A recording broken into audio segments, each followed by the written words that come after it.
天是9月20日，让我们一起祝胡歌38岁生日快乐，也是全国爱牙日，祝各位小可爱口腔健康哦！我替我的广大女粉们说一句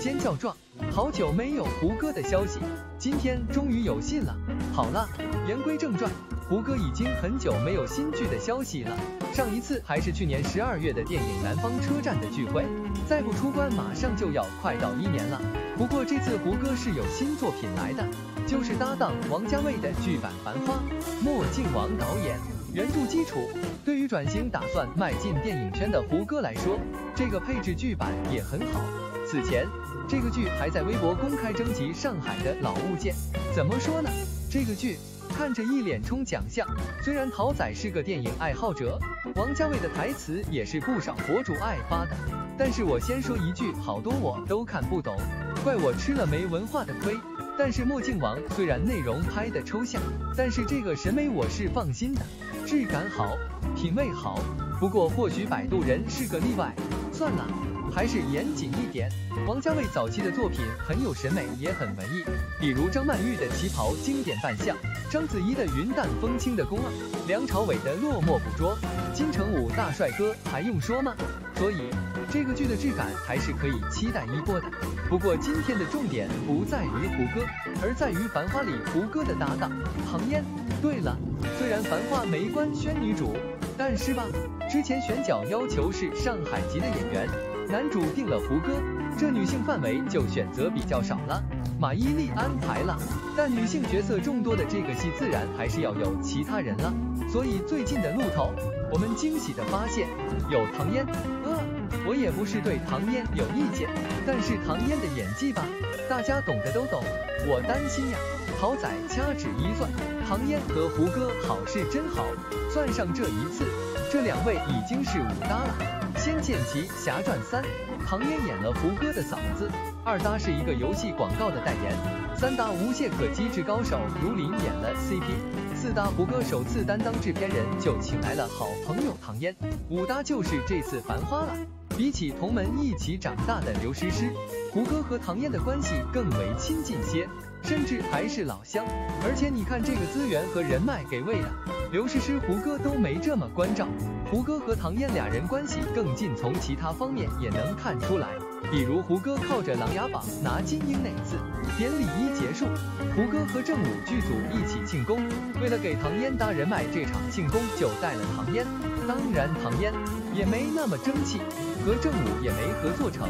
但是这次《繁花》，胡歌当然也力推了。不过一个冷知识，唐嫣吧，其实是港圈资源在捧的，她为数不多的电影资源，《欧洲攻略》就是王家卫监制的。所以你看唐嫣这个大饼，其实不是只有好友帮忙这一条线。今天主要还是和小可爱们说说唐嫣背靠的港圈背景。其实大家现在都在嘲唐嫣是中戏最菜校花，演戏只会干瞪眼，美瞳和韩世平没伴永久拥有者，傻白甜专业户。但其实唐嫣是曾经有过演技的，在大家看到的绝美紫萱之前，唐嫣是这样的，和张一山合作还演过她的后妈，熊猫人里也是很美。就说这早期的作品和后期完全不一样，所以大概率是到了后期之后，不管你好不好好演都有观众买单，能轻松点赚钱谁不愿意呢？而早期的这些资源都得益于港圈，比起现在的傻白甜路线，唐嫣早期是金女郎来着，走的也是个性感路线，这也是现在唐嫣不愿意提及的黑历史。金女郎就是那个王晶，她是拍什么的？小可爱们也都知道，早期唐嫣签的是成天娱乐，但是吧，因为这个成天也是好几派，比如唐嫣的这一派就是港圈的，因为成天娱乐当时是受到香港成天嘉禾控股的，所以早期唐嫣的发展重心在香港，比如和曾志伟的神枪手与智多星，还有棒子老虎机。而另一方面，王晶也给唐嫣带来了不少的资源，比如2009年的《风云2》《大话西游》《欧洲攻略》都是港圈给喂的资源。后来随着大陆市场的开发和港券资本向内地倾斜，香港电影人北上捞金，唐嫣的资源和中心也是逐渐返回了内地。早期虽然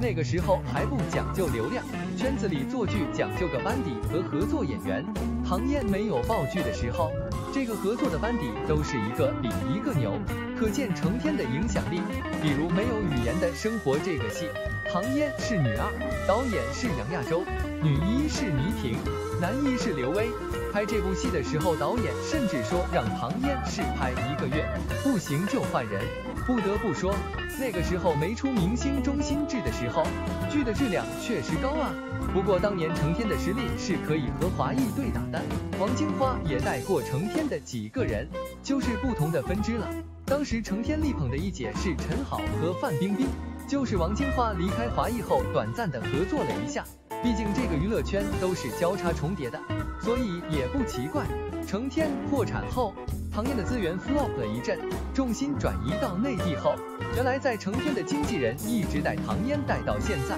早年背靠大树好乘凉，在成天当配角磨练了一阵子。他的经纪人季如锦早年是艺人，发过唱片业，拍过戏，后来转型成了经纪人，还担任过成天的高层，善于炒作，且对唐嫣的发展规划都不错。比如唐嫣和霍建华的友情 CP 就是季如锦一手策划的。邱泽负心汉的行为，季如锦也全面铺垫营销了痴情女的形象。而且从杨幂、赵丽颖还有刘诗诗他们报的戏全是在芒果台播的，只有唐嫣崭露头角的夏家3000金安徽卫视11年收视年冠，这是唯一一个不靠芒果的85花。刘亦菲要单独算的哈。安徽卫视当时引进了不少台湾班底的作品，和台湾班底来往也比较密切，所以唐嫣芒果台方面的资源比较薄弱，就是这个原因了。而后来唐嫣很多同类型的现代剧和傻白甜的角色基本都是台湾班底，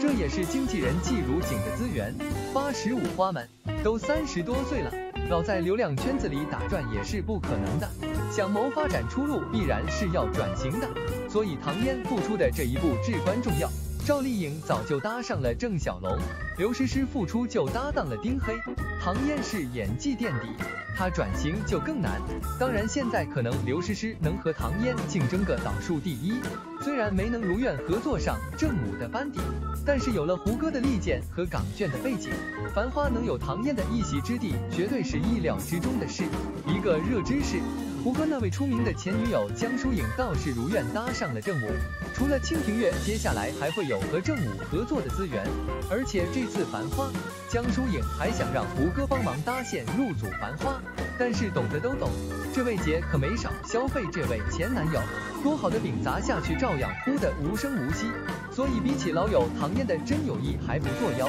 大家又都是互圈的，选唐嫣能最大限度的减少麻烦啊。胡歌的团队就是这么规划和安排的。不过还是那个问题，付出的这个顶级饼，他配吃吗？人人都想天降紫微星，关键是资源来了，这演员的业务水平承担得起吗？不过唐嫣不是没有演技，他的朋友胡歌非常了解他，基本上找唐嫣演的都是御姐路线。而且从早期看来，唐嫣也不是完全没有演技的，只不过是她愿不愿意好好演的问题。唐嫣早期演过抗战剧，在各种小配角里摸爬滚打，这功力也还是有的。饼虽然是个好饼，唐嫣想不想吃，想怎么吃都取决于她自己。因为王家卫虽然最近几年被吐槽翻车烂剧和恰烂钱，但是胡歌加马伊琍这个配置还是可以的。不过我们都知道，这部剧要是翻车了，唐嫣这辈子也就离不开傻白甜了吧。